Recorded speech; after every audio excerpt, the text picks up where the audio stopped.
Bonjour à tous et bienvenue dans ma cuisine. Vous voulez réussir votre tarte au chocolat à tous les coups? Alors cette vidéo est faite pour vous. Je vais vous partager mes meilleures astuces pour réaliser une tarte au chocolat simple et gourmande, parfaite pour tous les amoureux du chocolat. Prêt à vous régaler? Alors c'est parti! Je vais commencer par la pâte. Ici ça va être une pâte sablée, une pâte sucrée aux amandes. Donc je vais utiliser 210 g de farine, 130 g de beurre, une petite pincée de sel, 30 g de poudre d'amande, 75 g de sucre glace et un œuf. Pour faire cette pâte, moi je vais utiliser le robot, le Thermomix, mais vous pouvez très bien la faire avec le robot pâtissier. Dans ce cas-là, il faut utiliser la feuille. Voilà, donc je vais mettre la farine tout d'abord et je rajoute le beurre coupé en petits morceaux pour venir sabler la pâte. Voilà, voilà, je ne l'ai pas laissé tourner longtemps, juste pour la sabler. Faut pas... À ce moment-là, je vais venir ajouter la poudre d'amande, le sucre glace, la petite pincée de sel. Je vais laisser mélanger de nouveau quelques secondes.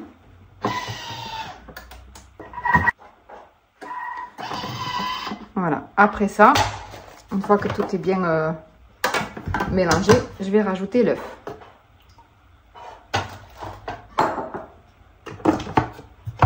C'est à ce moment que je ne vais pas mélanger longtemps, vraiment pas longtemps. Je vais la mettre sur vitesse 4, 10 secondes seulement, ça suffira.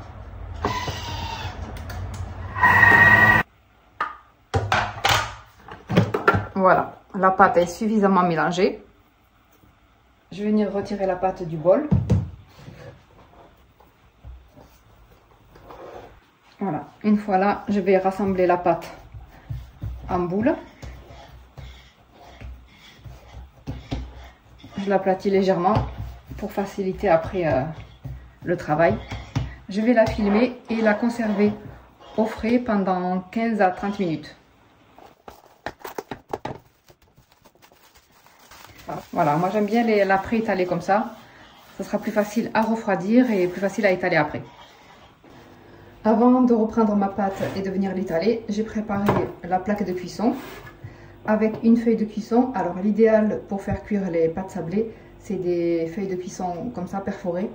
Ça évite à la pâte de se déformer et ça lui permet de cuire de façon homogène. Alors si vous n'en avez pas, vous pouvez tout simplement utiliser du papier sulfurisé.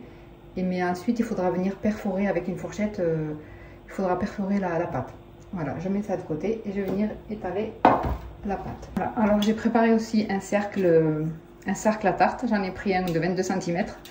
Mais si j'ai un peu plus de pâte, s'il m'en reste, je vais utiliser aussi celui-là, un petit de 10 cm. Voilà, je récupère ma pâte qui a bien refroidi. Je vais venir fariner le plan de travail.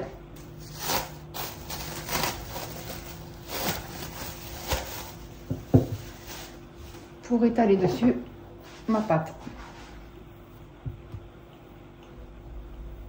Alors pour l'étaler bien régulièrement, il faut la tourner à chaque fois d'un quart de tour.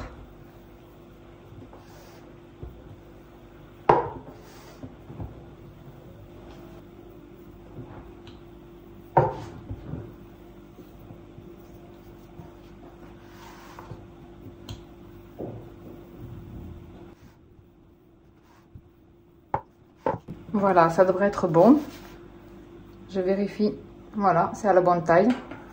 Je vais venir mettre la pâte sur la plaque avant de la découper.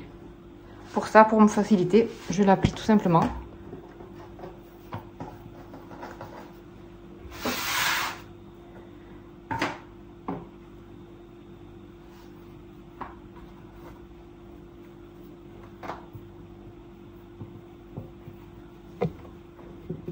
Je viens l'enfoncer dans le cercle.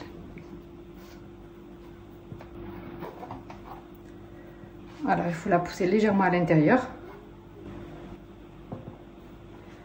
Il faut bien la pousser contre les bords. pour avoir un bord bien droit. Une fois que j'ai bien enfoncé la pâte dans le moule, je viens découper l'excédent.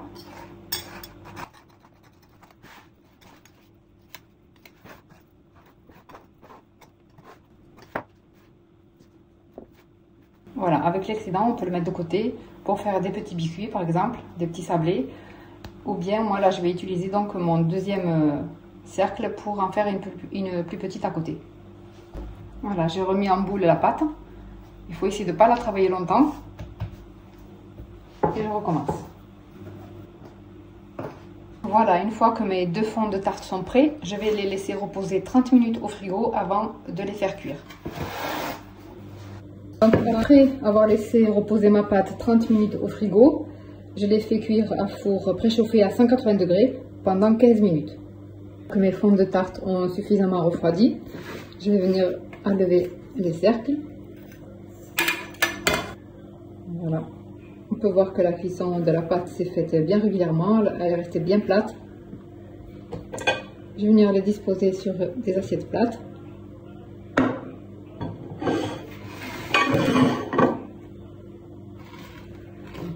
Pareil pour l'autre.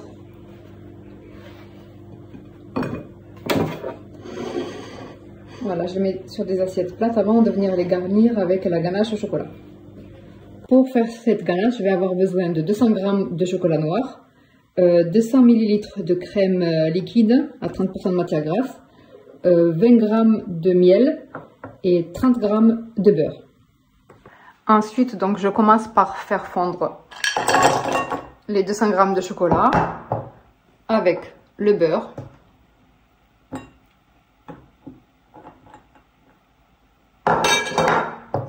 Et avec une partie de crème fraîche.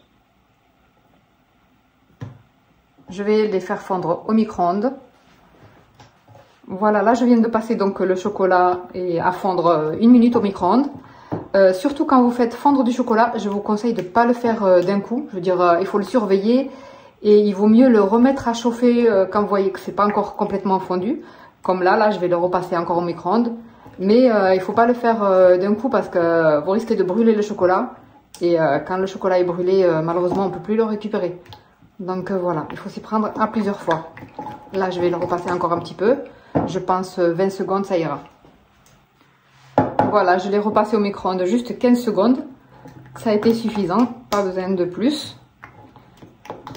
Et là, il faut bien remuer pour faire fondre tous les petits morceaux qui restent.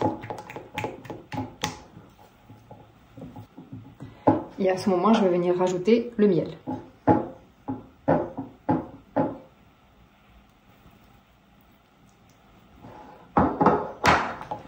Voilà, pareil, je le fais bien fondre. Quand le miel s'est bien incorporé avec le chocolat, je vais pouvoir rajouter le reste de crème. Je rajoute petit à petit à chaque fois.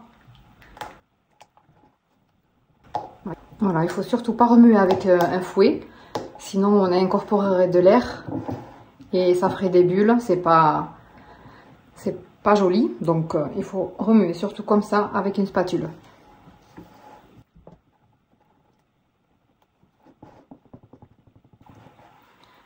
Là, j'ai fini d'incorporer toute la crème. On obtient un mélange bien lisse. Mais là, c'est un peu épais, je vais le passer au micro-ondes pour le liquéfier un peu et me faciliter ensuite le remplissage de la tarte. Voilà, après 10 secondes passées au micro-ondes,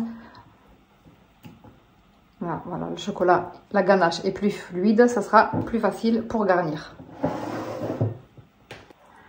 Ensuite, donc, je prends mes fonds de tarte. Et je vais venir verser dedans la ganache.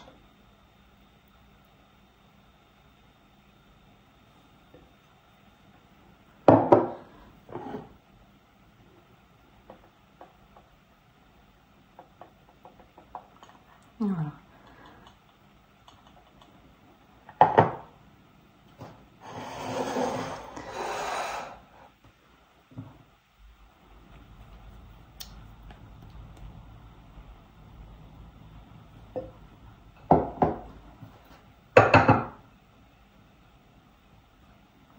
Et voilà pour l'autre.